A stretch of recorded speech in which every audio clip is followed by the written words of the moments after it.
Practice silence to discover all the things that whisper. Welcome to the CryptoNaturalist.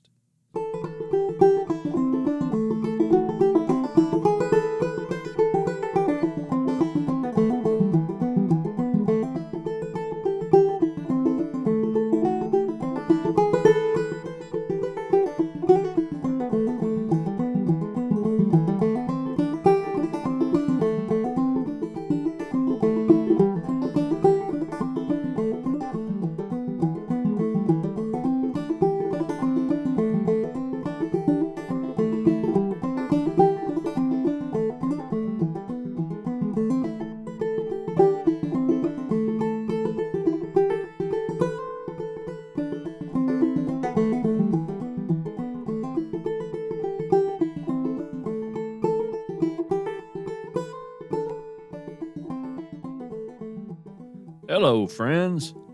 It's been a spell since we spoke last. I hope you are doing well, fighting for social justice, wearing your mask in public, and supporting your friends and family through these unusual times. Cassandra and I are doing well. Winnebagos don't typically catch human viruses, and I have switched to being an exotherm as an added precaution. It hasn't been much of an inconvenience, except that I do need to bask in the sun for an hour or so each morning to get my body up and running. I recently took a little break from studying crypto nature to make camp and focus on self-care. Some folks seem to think that taking a rest is a failing. Well, it's not true. Making camp and taking time to heal and marvel at the here and now is a vital part of any journey, not a departure from it. Don't go beating yourself up for slowing down and being safe right now. Lives have many seasons. Try to appreciate the one you're living in. That said, Cassandra and I were on the move again this week. We were both feeling a little restless, so we decided to travel for travel's sake, sticking to the back roads and byways and avoiding crowds.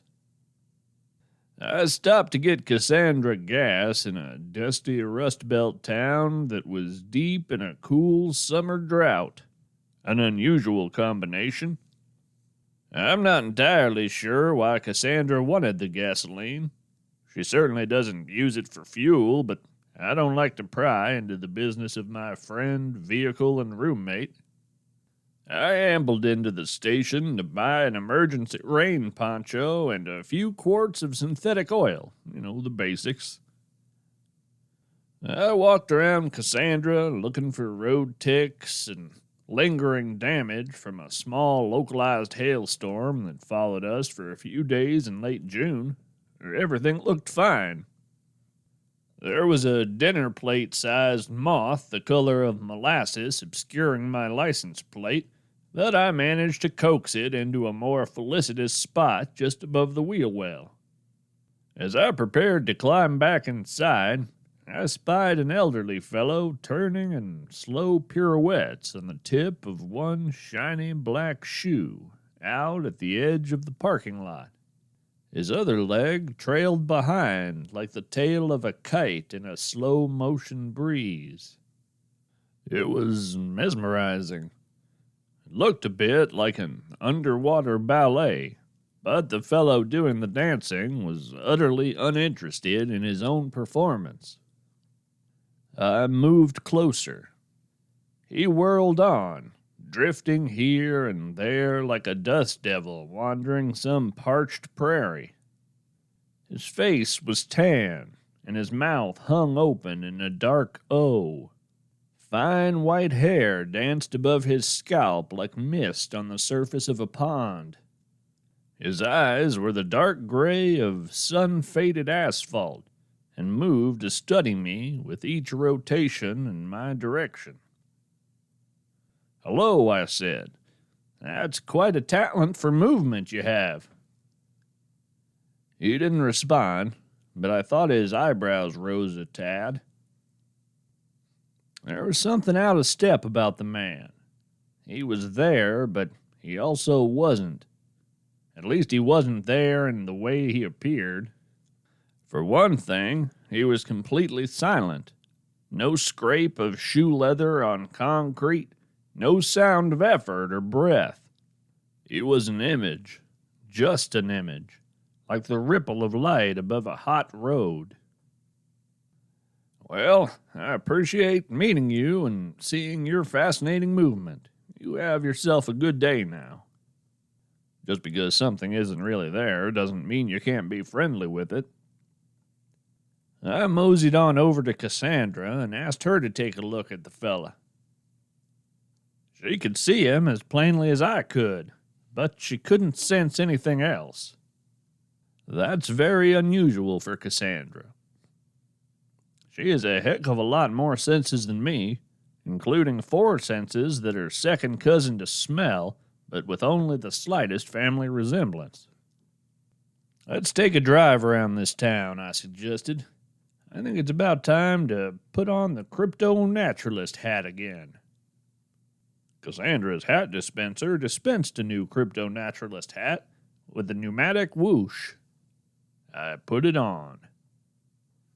Speaking of non sequiturs, how about a little poetry? It's time for today's Hidden Lore segment. Today's Hidden Lore is a poem by Olivia Williams. Be not afraid. The angel's glacial halo shone quartz white. Its eyes were as a half-quenched magma flow, sunk deep within its visage of pale snow, its two-edged sword of bluish diorite. I fell at its foothills until I heard its voice like rivers flowing from its mouths, basaltic, porous symphony of sounds, creepingly metamorphosed into words. I am the earth's beginning and its end, what is, what was, and what someday shall be. It laid a craggy, weathered hand on me, its touch like the caress of a dear friend. The seismic voice a benediction made, ground-shattering and sweet, be not afraid. I love sonnets. I love geology. I love thinking of the landscape as a friend. So, of course, I love this poem. Olivia Williams is a geology PhD student who uses ice to study our planet's ancient past. She writes short fiction, poetry, and all kinds of science stuff. But when she's not doing any of that, you can find her in the woods looking for cool plants. Find more about her writing and research at oliviawilliamsgeo.com. I don't think I'll mention the name of the town we visited. I left there with quite a few unanswered questions, but one thing I know for certain, they did not crave tourism. We drove down the main drag, past the diners, past the one garage mechanic shop with tires stacked in the weedy parking lot, past the funeral parlor with the hand-painted sign, past the Veterans Monument with its bronze soldier statue, past the antique store with the rocking horses in the window, down to the little town square with its patchwork of foxgloves and lilies, peony and bee-balm. It was a pretty little town, and I counted 24 silent, pirouetting figures on our drive to the square. I decided to talk to the locals about the phenomenon. I sat on a bench near a brick walkway. The bricks were etched with the names of companies who had donated to maintain the square. I could hear the whirring gear hum of a mecha shrew carving a path beneath a nearby flower bed. It was an idyllic spot to spend an afternoon. 20 feet away, A silent woman in a long red coat turned like a music box ballerina above a thick patch of dandelions. I noticed that her feet hadn't bothered to make contact with the ground. A young woman with sky blue hair traveled past, and I asked if she had time to answer a couple questions. She did, and I was grateful. "That person there," I said, nodding at the spinning figure in red. I noticed quite a few engaged in similar behavior around town. "Can you tell me about them?" She looked and then turned back toward me with a quizzical expression. "That's not a person," she said. "That's one of the quiet folks. You know, the quiet folks." I assured her that I did not know, and she seemed to gather her energy in order to be extremely patient with me. In fairness to her, I believe I do require a fair amount of patience. "The quiet folks," she said. "It's a weather thing. Something to do with the heat and solar flares and string theory. You know, you'll see them all over this time of year." I assured her once again that I did not see them all over, and she shrugged. "Well, they're a pretty basic weather thing," she concluded. I couldn't really think of a follow-up question to that, so I thanked her for her time. I stopped a few other passers-by and received much the same answers. The quiet folks are as common as heat lightning. It's nothing to make a fuss over. I should have learned about them in elementary school science, and so on and so on. I asked one fellow walking a beautiful Newfoundland hound if the town ever got visitors specifically interested in the quiet folks. He became suddenly serious and scolded me for suggesting such an awful thing. I finished the day with more close observation of the quiet folk. They cast shadows, but didn't seem to disturb the air around them. They would follow me with their eyes, but wouldn't interact beyond that. At one point, I thought of passing my hand through one of the figures, but something stopped me. I can't quite articulate it, but as I lifted my hand, I was absolutely certain it was the wrong thing to do, perhaps even dangerous. I've been doing this kind of work long enough to trust my instincts. Well, anyway, the people I spoke with in that town were so insistent that the quiet folk were as commonplace as lizard fog, and I'm not so foolish as to automatically think I know better. So, listeners, if you're familiar with the quiet folk, do let me know, won't you?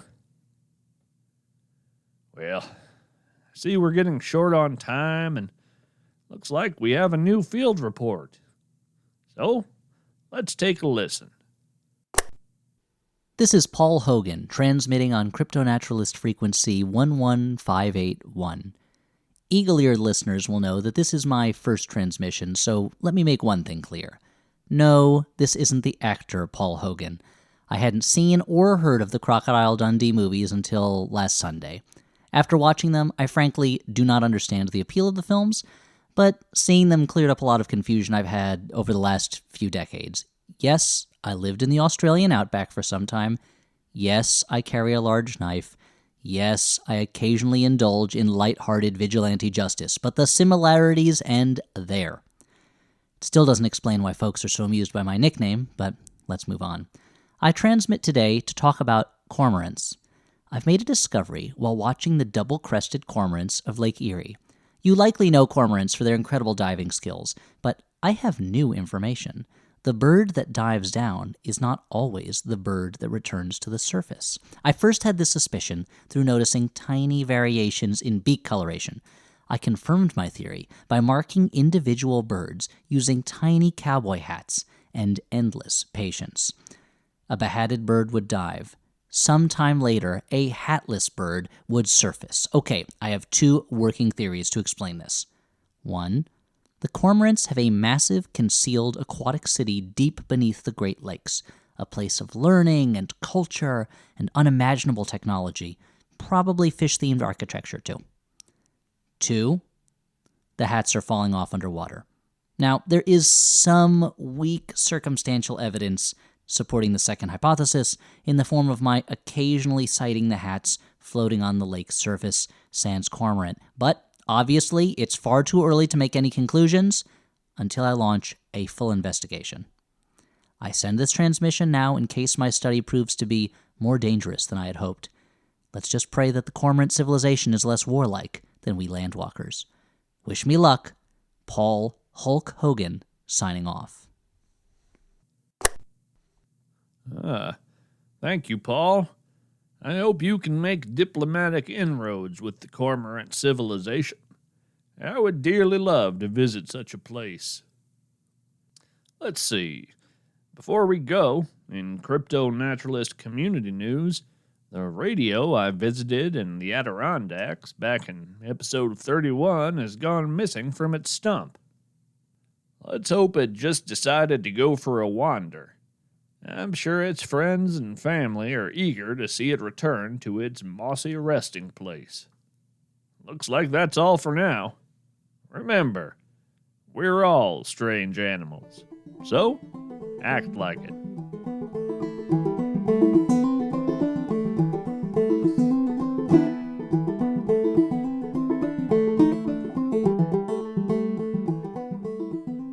Special thanks to Elliott Kalan for voicing Paul Hogan. I've been a fan of Elliott's work for a long time.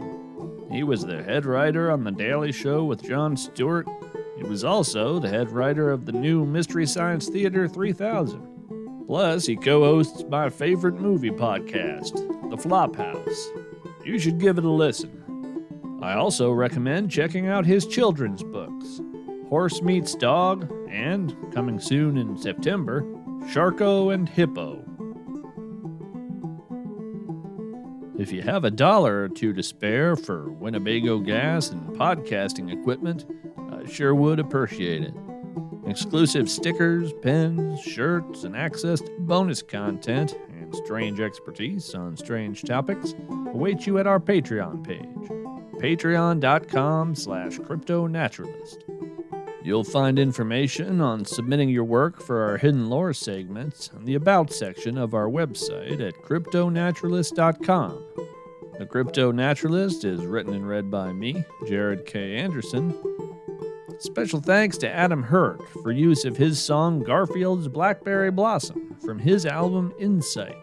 For more information on Adam's music, performances, and teaching, visit adamhurt.com.